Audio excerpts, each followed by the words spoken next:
Fatos e versões. O que vai impactar na sua vida agora no Café com Política. No Café com Política de hoje, nós vamos continuar falando a respeito deste primeiro ano de gestão do governador Romeu Zema à frente de Minas Gerais. Eu quero retomar para você que está ligando seu rádio agora, que não acompanhou o Super N desde as 7 horas da manhã, quando a gente já começou o dia falando a respeito disso, que a versão impressa do jornal O Tempo, minha gente, está publicando hoje o caderno Zema Ano 1, um caderno de 32 páginas, fazendo um amplo e restrito balanço a respeito desse primeiro ano de gestão do governador Romeu Zema em Minas Gerais. É um documento histórico, realmente, mostrando aquilo que foi esse primeiro ano e, claro, as perspectivas que existem também para os próximos anos. Esse caderno que tem aqui uma entrevista feita por mim e pelo Humberto Santos, editor adjunto de política do jornal O Tempo, com o governador Romeu Zema, entrevistas com o presidente da Assembleia, vice-governador, entidades da sociedade civil, balanços feitos de acordo com as áreas temáticas do governo,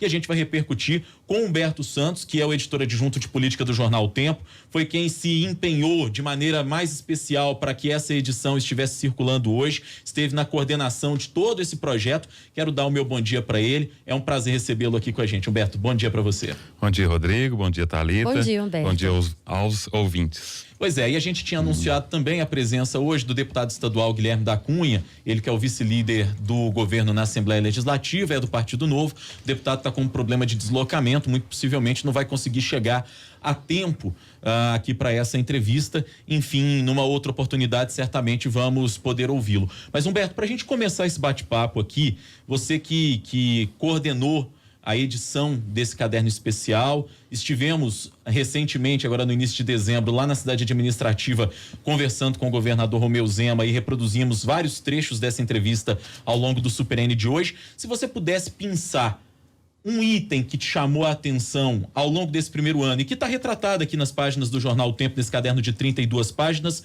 o que seria? Rodrigo, chamaria atenção o que foi mostrado pela pesquisa Datatempo, que é a percepção dos mineiros que a principal esperança ou a principal expectativa é que o governador coloque em dia os salários dos servidores, coloque as contas do Estado em dia, porque acredita que a partir que isso ocorra, as coisas no Estado vão melhorar. Não só o Estado em ter capacidade para realizar melhor suas funções, como também até aquecer a economia, porque um servidor que está com salário atrasado, não consegue pagar as contas em dia. Isso impacta a economia, isso ainda não foi medido, mas tem sim um impacto grande, e ao colocar tudo em dia, isso volta as coisas começam a engrenar e a gente consegue ter assim sinais de melhora. E o governador pareceu muito hábil ao dizer nessa entrevista que concedeu pra gente que o maior sonho dele é colocar o salário dos servidores em dia. Parece que ele está conseguindo, digamos, conectar aquilo que é o anseio que a pesquisa mostra, e a gente vai detalhar, viu, gente, essa pesquisa ao longo da semana aqui no Super N também. Ele está conseguindo lidar bem e casar esse anseio da população com esse, digamos, sonho. E a palavra que ele usou algumas vezes com a gente ao longo da entrevista, né? Sim, talvez essa percepção vem dessa perspectiva dele ter vindo do setor privado e saber que o salário em dia é fundamental para quem está trabalhando, significa muito em termos até mesmo de motivação ao trabalho, e é uma percepção que de certo modo também é uma forma de mostrar, de ter uma bandeira clara e objetiva. Meu governo vai fazer isso. E é fácil para a população também entender. Então, são duas coisas. Uma necessidade de mostrar o que nós estamos fazendo, qual que é a meta principal, aonde a gente quer chegar, e também essa tentativa de responder ao anseio da população. Humberto, nós percebemos até pelas mensagens que nós recebemos dos nossos ouvintes no WhatsApp e também no Facebook, que as pessoas estão dando uma chance ao governador, né? As mensagens aqui, o governador, olhe pela gente, olhe pelos servidores, enfim. Com outros políticos, a gente vê que esse movimento não acontece. As pessoas já criticam, né? Aquele movimento político que a gente sabe que hoje, para todo mundo, o político é corrupto, enfim. Com o governador é diferente. Seria porque ele é de um partido, além de novo no nome, de um partido novo, de uma pessoa que veio da iniciativa privada e que não tinha tanta experiência, não tinha nenhuma, né, experiência com a política? Sim, Thalita, ele encarnou esse viés de novidade, viés de mudança, que a população, de certo modo, deixou claro na eleição do ano passado. E esse, vamos dizer, voto de confiança é desse primeiro momento de acreditar que ele está chegando agora. Alguns dos comentários que vocês leram falam de boas intenções. Então ele tem a população tem essa percepção dele que ele está bem intencionado e quer realmente, ou pelo menos transparece, que quer acertar as contas, colocar tudo para funcionar. É o que lembra um pouco até em 2016, na campanha do Calil, que ele falava, fazer funcionar o que não funciona. O que não funciona. E, de certo modo, ele está fazendo, vamos dizer, um slogan repaginado, né? Que é colocar as contas em dia, colocar o salário em dia, que é o básico. E hoje o básico está sendo assim o supra-sumo, né? Se conseguir fazer o básico, é o suficiente, o pessoal está satisfeito, porque nem isso estava sendo feito. Ao longo do ano, e principalmente mais no começo do mandato, Humberto, a gente registrou aqui na Rádio Super, vocês nas páginas da editoria de política do jornal O Tempo registraram também uma verdadeira chiadeira em relação ao começo do governo, na relação do governador com o legislativo, na relação do governador às vezes com os movimentos sociais também. O próprio governador admitiu que o começo foi mais turbulento, os auxiliares mais próximos dele, quando conversam com a gente nos bastidores, no off, eles dizem isso pra gente, que o começo realmente foi mais turbulento, mas que com o passar do ano a relação ela foi se equalizando, ela foi melhorando. O governador chega ao fim do primeiro ano já com alguns sucessos em pautas legislativas, como, por exemplo, a aprovação da antecipação dos recebíveis no Uniop, que vai garantir o pagamento em dia até junho, que pode garantir, quem sabe, o pagamento do 13º ainda neste ano. A minha pergunta é a seguinte: na sua avaliação, enquanto quem acompanha a política no dia a dia, o governador chega fortalecido, mais fortalecido para o segundo ano de mandato, do que quando, por exemplo, estava começando nesse ponto de vista da relação com os políticos propriamente ditos e com a Assembleia, que é o quintal dele, que é com quem ele precisa, obviamente, se preocupar em manter uma boa relação? Por partes, Rodrigo. Vamos começar. Esse início mais turbulento, mais difícil, tanto com servidores, com deputados, com algumas entidades, foi justamente por desconhecer o setor público, não estar ali, ser um marinheiro de primeira viagem, está acostumado com o setor privado, que era, até nas palavras do próprio governador, né, era mais fácil, mais rápido de tomar uma decisão e implementar. E ao chegar ao setor público, a impressão que a gente tem de fora é que descobriu que não funciona desse jeito, não tem essa velocidade maior que a gente tem no setor privado. No setor público tem etapas e que tem que cumpri-las, não há como passar por cima dessas etapas e fazer rapidamente. Uma das coisas é enviar os projetos para a Assembleia, que necessita ter uma tramitação, passar comissões, audiências públicas, discussão em plenário, primeiro e segundo turno, que é esse objetivo do Legislativo, de poder discutir os projetos com a sociedade e aperfeiçoá-los no que for necessário.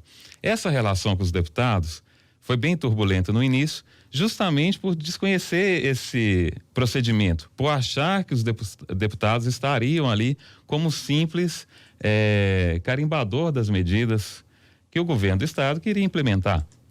E até no momento, até a alta aprovação nos votos dava essa percepção que o legislativo ia a reboque do executivo, ia trabalhar em função, sabe? Se a população me deu aval e me escolheu, Então, os deputados também têm que fazer a mesma coisa. E O governador chegou a falar isso, não dessa maneira tão direta em algumas entrevistas logo depois de ter sido eleito, mas ele dava a entender que esperava esse cenário que você apontou agora, né? Tanto ele quanto o presidente Jair Bolsonaro. Já imaginava que a alta votação permitiria isso e que seria isso um resultado. Essa relação com a Assembleia foi turbulenta, com altos e baixos durante todo o ano. E você citou a aprovação do projeto do Nióbio, e eu acho que a gente pode fazer aí uma distinção, que o projeto foi aprovado, mas pela possibilidade de pagar o 13º e regularizar os primeiros meses de 2020 do salário dos servidores, do que pela habilidade do governador, que ele próprio e os secretários falavam da necessidade da Assembleia aprovar o projeto rapidamente. Isso criou entre os deputados uma certa resistência, porque uma certa, digamos, influência do executivo tentar influenciar ou tentar ditar o ritmo, jogar a responsabilidade para o legislativo, colocar a culpa, né, vamos dizer assim, nos deputados.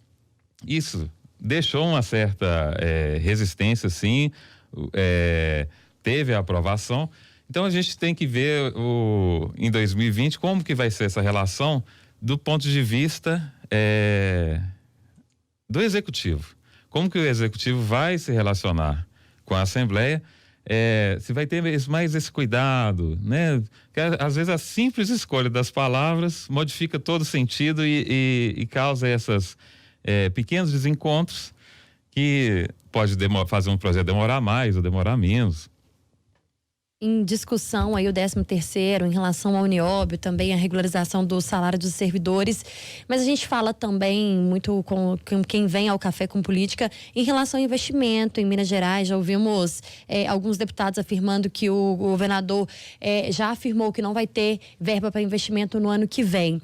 Com a sua experiência, Humberto, o que o governador precisa hoje fazer, né, para ele se firmar na política? Vocês perguntaram, você e Rodrigo Freitas perguntaram em relação talvez a uma candidatura à presidência, e ele falou que ele não sabe, né? Ele não sabia nem que seria o governador.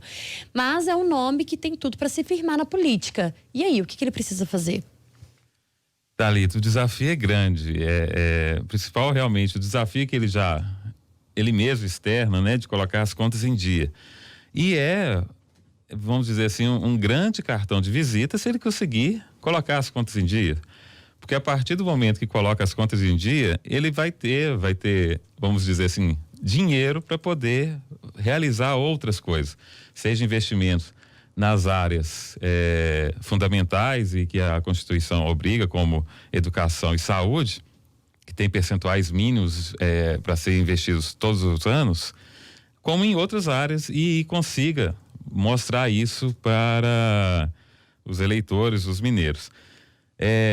Numa perspectiva política e até de futuro, para ele é a vitrine do Novo, porque é o cargo de executivo que vai chamar, que vai destacar. O sucesso dele aqui vai ditar o sucesso do Novo nas eleições de 2022. Pode surgir aí. E até mesmo 2020 já, né, Humberto? Sim, mas 2020 ainda está embrionário no sentido de o Novo não tem muitos candidatos a prefeito. Então, pelo menos no estado, não terá muitos. E isso dificulta, então, essa ampliação. Mas em 2022 vai ser bem característico, né? O sucesso dele vai determinar o sucesso do partido. Muito bem, quero registrar aqui a participação da Irene de Contagem, mandando o WhatsApp pra gente aqui. Bom dia a todos vocês. Rodrigo e Thalita, o Superene hoje tá muito bom.